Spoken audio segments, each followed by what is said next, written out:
Maybe we can get started. You just telling us about how you started at Outseta. Yeah, so my name's Geoff Roberts. I'm one of the co-founders of Outseta. Um, and what we build is particularly relevant to this show being called Subscription Heroes. Outseta is a business that was spun out of scratching our own itch. So my co-founder and I worked at a previous SaaS company, and we looked at all of the tools that we had to string together to just run a SaaS business. And at an early stage, we were like, wow, there's a lot of software that's needed. There's a lot of time spent integrating all these different tools.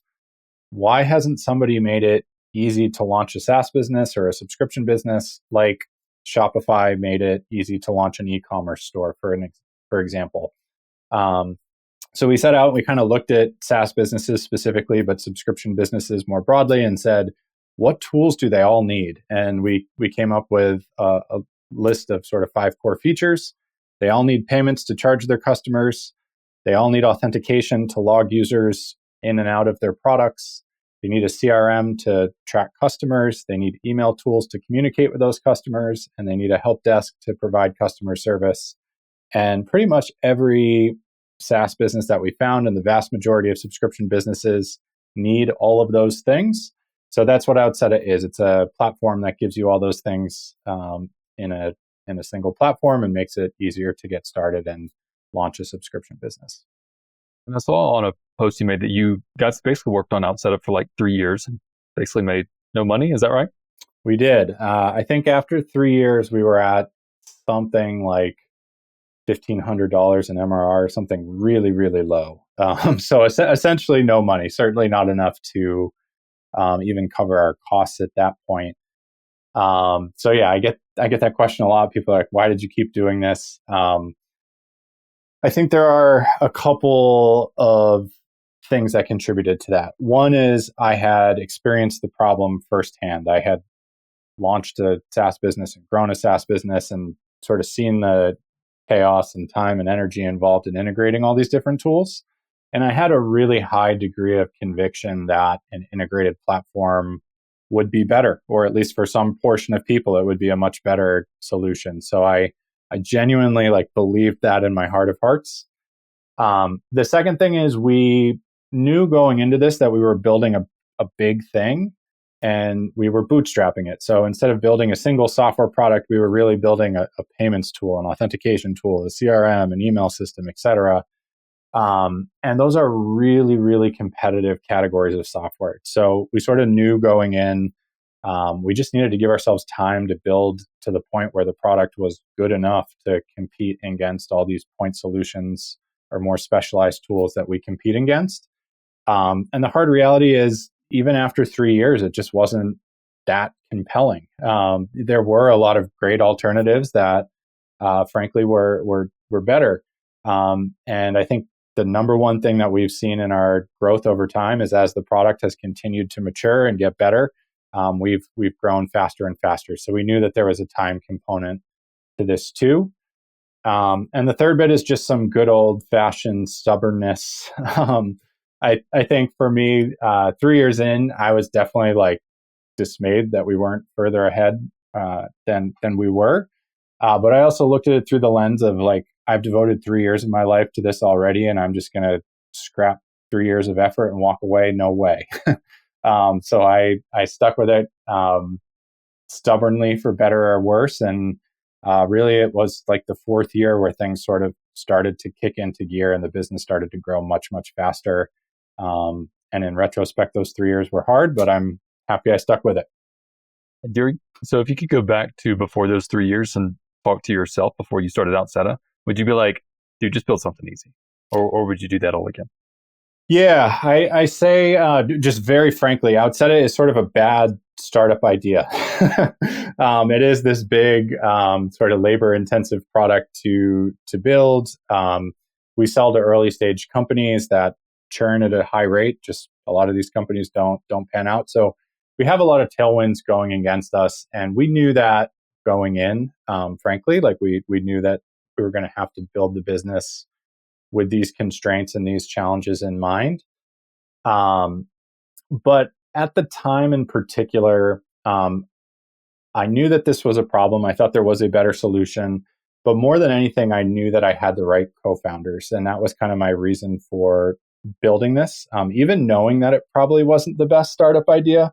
The second blog post, if you go to outseta.com/blog and you go all the way down to the end of the list, the second blog post I wrote after we launched was titled something like "My Reservations with This Startup Idea and Why It's Not Good."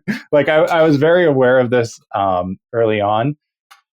And having been, through the last 8 or 9 years, we've come out in a pretty good place at this point. But it was super taxing. And to answer your question directly, yeah, next time I'm not looking for something this robust to dig my teeth into. I'm looking for something you can get traction on a lot faster.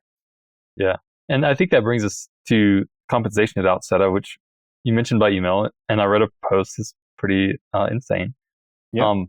So I'd like to hear kind of what your comp model is at Outseta, and in particular, why you decided on this, because I would say none of your employees went through this kind of 3-year dead phase. They're paying out expenses and so on. So maybe I'm getting ahead of myself with questions, but could you go ahead and kind of give us a rundown of what your comp model is? Yeah. So before we even started Outseta, we spent a lot of time thinking about how we wanted to operate the business, having worked in a much more sort of traditional VC-backed SaaS environment prior, where we had a good experience and a good outcome and everything like that. But this was sort of our opportunity to start with a clean slate and do things a bit differently. And one of the ideas that we kept coming back to was just we had more fun as a company of 20 than we did as a company of 200. And we wanted to keep Outseta small by design. And everything kind of fell out of that idea. We said, okay, we're building this big thing. We want to have a small team. How do you make that possible? And the second realization was we needed to hire really high caliber people, pretty senior people, and kind of prove that a team of experienced A players can compete with a more traditional company. And then we said, okay, what do we do to attract a team of experienced A plus players, et cetera? We said we have to A, compensate them pretty well, and B, we need them all to act like owners. How do you get people to act like owners? You give them actual ownership. So the compensation model itself, we call sort of a choose your own adventure compensation model. And there's 3 components to it. The first is everyone at the company is paid the same. It's a full-time salary of $210,000 a year right now, but that's for everyone on the team, regardless of what you do. There's no magic to that number. We just think it's a pretty healthy pay rate that's consistent with hiring pretty good people. So we started there. The second is we know that a lot of sort of the most talented entrepreneurial people out there are likely to have other entrepreneurial projects. And we actually think that's a good thing. So the second piece is anyone on the team can work 1 to 5 days per week. You can choose how much time you want to work on Outseta. So if you have other entrepreneurial interests, you can pursue those as well. And the way that works with the salary is if you work 5 days a week, you're making the $210,000 a year. But if you're working 1 day a week, you make $42,000 a year. You work 2 days a week, you make $84,000 a year, all the way up to that $210,000 a year salary if you choose to work full time. The third component is really sort of the most unique, I think, and that's we allow everybody to also elect to work some percentage of their time for equity. And that equity is earned on the exact same terms as the founders and everybody else on the team. So the model is everyone's paid the same, everyone has the same compensation arrangement, but you can sort of choose the mixture of cash and equity that you want. So for example, an employee could come in and say, I want to work 3 days a week and get paid cash compensation for those 3 days a week. So they'd make $126,000 a year. And then 2 days a week, I'm earning equity in the business. And the way the equity works is we just look at the total number of days across all employees that have been worked for equity. So let's say all employees total have worked 100 days for equity, and I've worked 10 of those. I own 10% of the business. It's that simple. So the idea is we get pretty senior people. They all have significant skin in the game. They all have much, much more ownership than you would see in a traditional SaaS business. And we're trying to, have a small but mighty team as a result. So how did you guys balance that with what I mentioned earlier, where you guys as the founders put in 3 years, probably put in your own money? Yep. So you have much more that you sacrifice for the same comp, same equity. We do. Really, the only way that this benefits us at this point is we started working on the business a lot earlier. So our ownership percentage is larger. It's not larger because we were just granted more ownership in the business as founders. It's because we've made greater sacrifice in terms of working for longer without pay. But that is essentially the only real benefit. I mean, of course, there's other things like being a founder in the business. You get to shape the culture of the business. And, we came up with these policies because we like them and those sorts of things. But ultimately, like the rewards, so to speak, will simply be based on we made larger sacrifices in terms of time working for equity than most other employees would. Wow, very interesting. And then when it comes to finding people who are really good for the business, would you recommend that other founders have non-traditional comp models, or is this just like a very unique thing to your personality, to the other founder's personality, and to Outseta? I think it's a little bit of both. I get questions about this nonstop, and I never tell anyone you should run out and just take this compensation model because this is the magic compensation model with all of these benefits. I certainly don't view it that way. I do think it fits the personality style of our founding team. That is certainly a component of it and some of the things we wanted to achieve. In short, I think it comes down to when you see SaaS companies, even the ones that win big, it's always the founders and the investors that make out well, and the team kind of doesn't typically get to celebrate in the success that much. And we hope if we drive an outcome, this is like a life-changing thing for a larger number of people. That's really the biggest motivation. But I think the important thing to me is that if you are going to do something like this or just something unique in general, publicize it, because some people will reject it, and that's fine. They're sort of self-selecting out, and other people will love it and they sort of self-select in. And this has been an incredible advantage for us when it comes to recruiting. I can't tell you the number of people that proactively reach out to us every week being like, we came across your compensation model. This is so cool. We want to be a part of it. When you are hiring, let us know. And I think it's really been one of our biggest competitive advantages, frankly. A lot of people this seems to appeal to.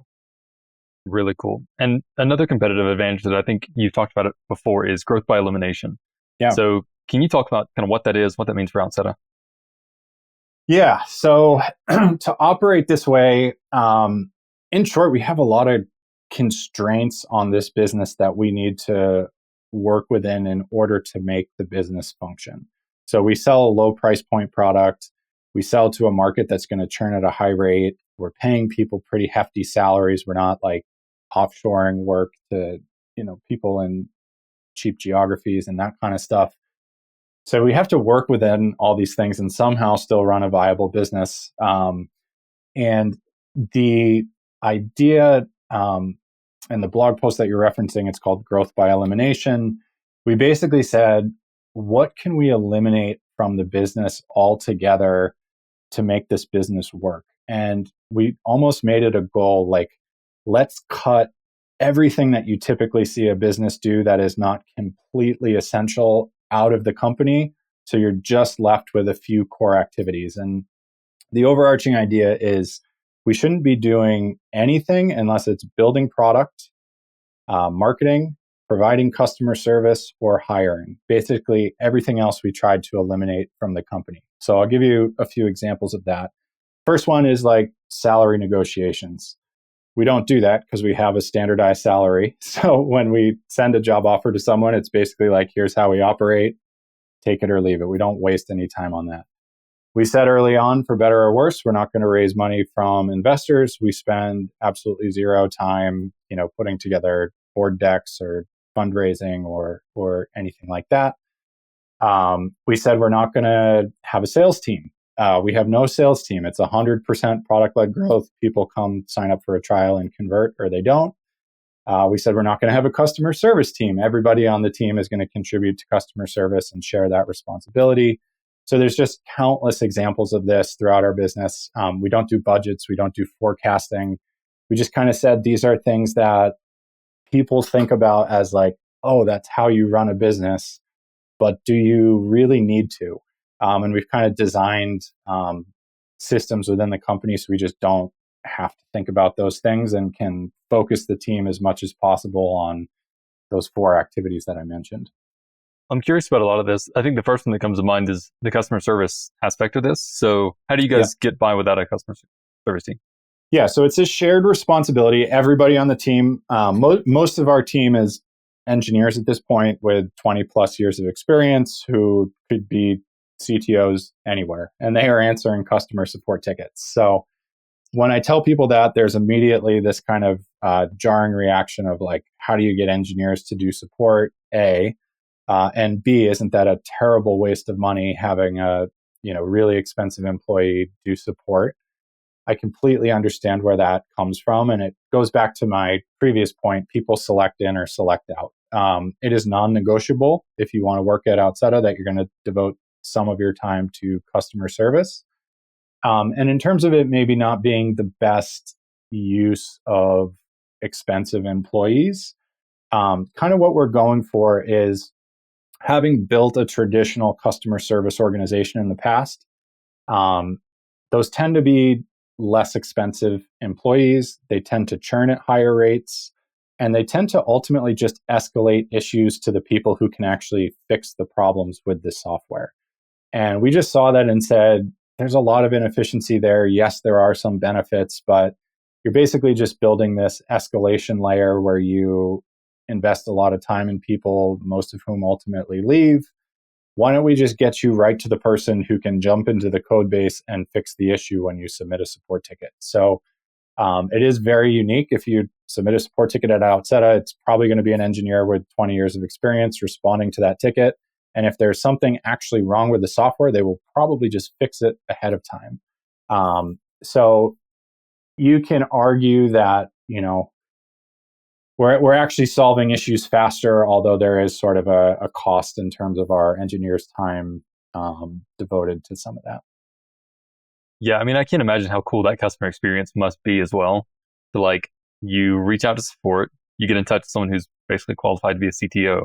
It's like, that gets fixed. That is a really cool customer experience. As far as other things that you've eliminated, I remember you mentioned you guys don't do sales stuff. Yep. So how have you structured your customer acquisition if you're not doing sales? Because this is, I guess your lower price point, but it is B2B. It is B2B. In the very early days of Outseta, I did spend a lot of my time doing demos and more of what I would call like a traditional sales role at times.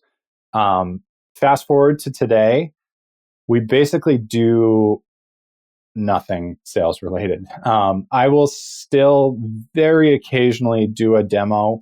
It typically needs to be a large customer that is migrating to Outseta and they're looking for just positive reinforcement that we can migrate them and whatnot. I will do demos in that scenario. But aside from that, people ask for demos and we say no. So it is just a purely product-led growth motion. I'm a marketer by background. That's kind of my skill. I'm the marketing founder.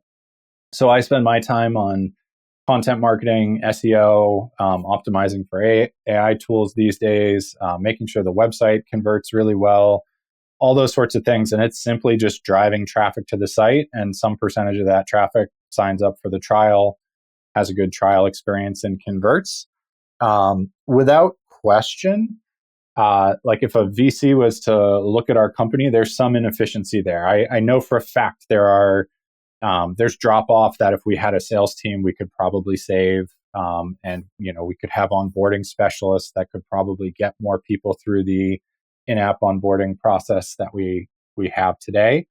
But it's just one of those, one of those constraints in order to make this business work, in order to operate this way. Those things have to be okay. You have to say, okay, we are going to have some efficiency and inefficiency in these areas to gain efficiency in other places. Well, it seems like it must be working pretty well. And from what I remember, you mentioned life profitability. Mm-hmm. What does that mean? Yeah, so it's not my term. We have a podcast now. It's called the Life Profitability Podcast, if you want to check it out. But it was termed by one of the co-founders of WooCommerce. His name is Adi Pinar. He wrote a book entitled Life Profitability. You should check that out. That's where I got the language from. But Adi's book basically gave terminology to an idea I had been thinking about forever. And I'm not the first person to think about this. This is just generally sort of lifestyle design and why you're an entrepreneur in the first place. And the sort of core idea behind life profitability is, as entrepreneurs, we're very good at measuring the profitability of our companies from a profitability perspective. We know from a financial perspective exactly how much money we're making, exactly what our revenue is, exactly what our MRR is. But if we look at it through the lens of how much our entrepreneurial experience in our company is actually enriching our lives and not just our finances, we don't have any way of measuring that. And Adi's point, and I completely agree, is for most of us, yes, we want our entrepreneurial projects to build financial wealth, but we're doing it to enrich our lives in some point. Everyone who's a founder is kind of obsessed with personal freedom for the most part. And we just don't have a way to measure that. And for me, that's completely true. I'm not wealthy even to this day. And I want to build financial wealth. Don't get me wrong. That's certainly one of my objectives with Outseta. But I always knew going into this that I was looking to enrich my life. I wanted to have freedom to do the things that I want to do when I want to do them. And that is ultimately sort of the more important scoreboard to me than just the financial scoreboard. So the whole idea behind life profitability is you actually look at that and think about that and try to assess that from time to time. Because you know as well as I do, if you look at particularly founders of startups, a lot of them are super anxious, super stressed, super overworked, whether they're making money or not. And I just think you need to balance the focus on financial profits with some degree of focus on how this thing that you've built is actually affecting your life outside of work. And how do you make that balance in your life? Yeah. So first of all, I work really hard. Everybody that I talk to about this is like, oh, you're building a lifestyle business. That's cute. You probably work 20 hours a week, blah, blah, blah. Not true. I work super hard. But I also make a lot of time outside of work to pursue the things that I want to do in my life. For me, it doesn't look terribly unique. I would say on the average week, I'm working 40 hours a week, and I work very hard and very diligently during those 40 hours, but I leave it there. And for me personally, I'm kind of a travel nut. I just spent the last 6 months traveling around Europe and the world in general with my family. I lived in 6 different countries over the course of 6 months. So for me, like, that's something that I want to do with my life no matter what. And frankly, if I have to choose that or work, I would choose that. That is the more important thing to me. And I look at the work at Outseta as a way to enable that sort of lifestyle and that sort of freedom for myself, but also for the rest of our team. Something that I think is maybe unique is people ask me all the time, like, why do you operate the company this way? What are your goals? Blah, blah, blah, blah, blah. I look at Outseta as a company that exists to provide this sort of freedom to our employees. And a lot of people take exception to that. They're like, shouldn't Outseta exist to serve your customers? And to me, the end goal is not serving the customer. It is providing a small group of people with the opportunity to do the things that they want to do with their lives. But serving the customer is a prerequisite. If we don't serve the customer really, really well, then we can't offer these opportunities to our team. So it's kind of this symbiotic relationship where you have to do one in order to enable the other. But yeah, that's my goal and way of thinking about things. And if you don't mind me asking, where have you traveled in the last 6 months? So we lived, I live in San Diego normally. We lived the first month in Barbados. God, I'm going to get the order wrong here. Then we went to the Scottish Highlands for a month. Then we went to 2 different places in Italy, way south in Puglia and way up north in the Dolomites in Italy. Then we went to northern Spain and then an island in Greece. And I'm back in the US. I just got back last week now for a month. And then I'm actually moving to Spain Nice. somewhat permanently. Nice. So was it 1 month per location? Pretty much, yeah. Yeah. Was that not exhausting? So 1 month per location. So first of all, I do this with my wife and kids. I have twin boys that are 5. So I'm not doing the solo nomad thing, which is very different. And yes, traveling particularly with young kids, the actual travel sucks. Anyone that tells you otherwise is lying to you. But the reason we stay for a month at a time is like we can get the travel over with in a day or two, and at least kind of set up shop, set up home for 30 days without bouncing more frequently than that. That kind of frequency gives you time to get to know the place a little bit and reduces the travel stress. But some people that I know say it takes them a long time to fall into routine when they get to a new place and they struggle with work and that kind of stuff. That's never been a problem for me. Like, I'm a solo laptop, one screen guy. As long as I have a room and you stick me in that room, I can just kind of sit down and focus in on work. So I've become pretty accustomed to it. And these 6-month trips have become something my family's done. Out of every 24 months, we spend 6 months living abroad. We've done that for about a decade now. So I've just gotten into the routine of it. Gotcha. Yeah, I think, I don't know if I'm more similar to your friends. For me, I won't go anywhere if it's for less than 2 months. Yeah. Unless it's like a pure vacation with family, like I might do that over a week or two. But for me, like a month is just long enough for me to touch the surface of somewhere and then get really frustrated that I can't spend more time there. Yeah. And then the whole travel day, like that's at least a day, but it takes like 2-3 days to recover sometimes. Can't imagine with kids. Yep. So for me, a month per location for 6 locations, I'd be toast. I'd be too dead. much. Yeah. Yeah. I'm single 27-year-old. I'm saying only one laptop, but I would be toast with your travel schedule. Yeah, we're this is probably the last time we're going to do one of these 6-month trips, but we're going to go live in Spain at least probably for a couple of years at this point, and then I imagine I'll end up back in the US at some point, but we'll see. Oh, amazing. Yeah, I did a similar thing with Costa Rica. So I have a house in Costa Rica. Nice. And I lived there pretty much full time for about 2 years.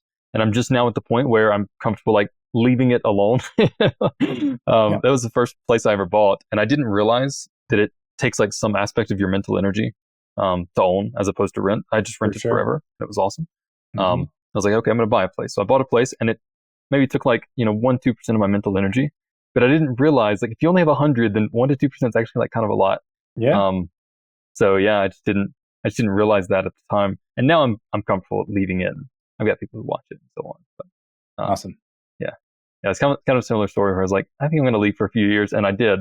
And as of today, I'm back in the States. Yeah, so I own a 2-bedroom condo in San Diego, and we actually rent it out when we leave on these trips. So we have tenants in there now, but I have sort of fallen into a pattern of we rent it to other people that are sort of nomadic type people.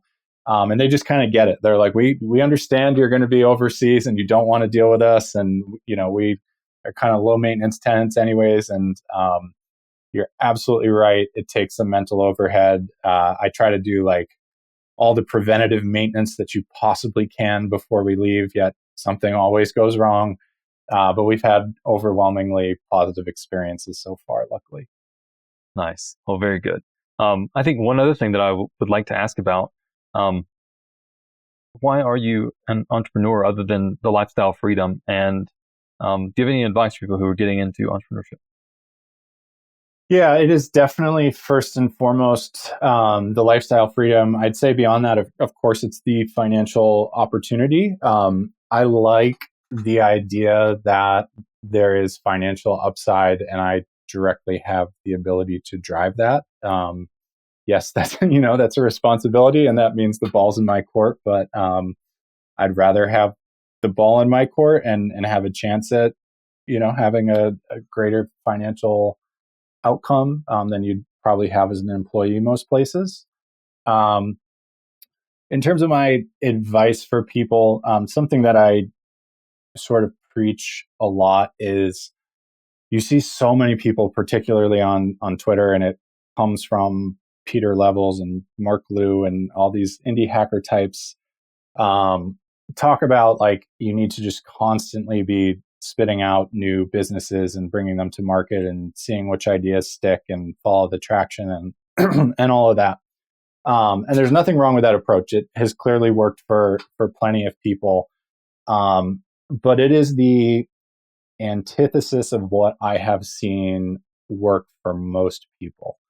I am really hot on the idea of don't try to build something new and novel.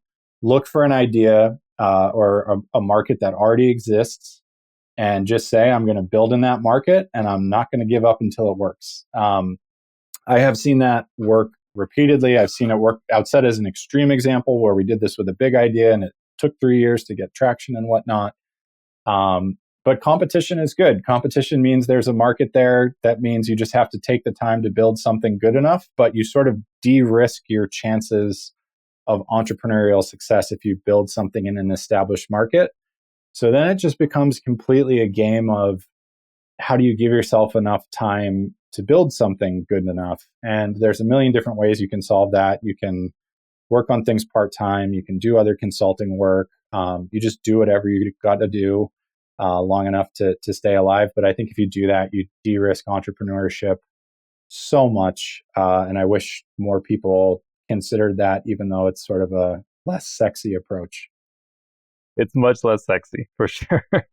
Yep. But it's obviously worked for you. And you're right. I mean, I think every business, pretty much every business that's ever been successful has competition. So, yep. Well, Geoff, thanks so much for being on the show. If people want to learn more about you, where you're at, where should they go? Yeah, you can find me. My name is Geoff. It's spelled kind of funny. I'm a Geoff, Geoff Roberts. You can find me on LinkedIn, Twitter, or Blue Sky. Awesome. Thanks so much for being on here, Geoff. Thanks for having me, Brady.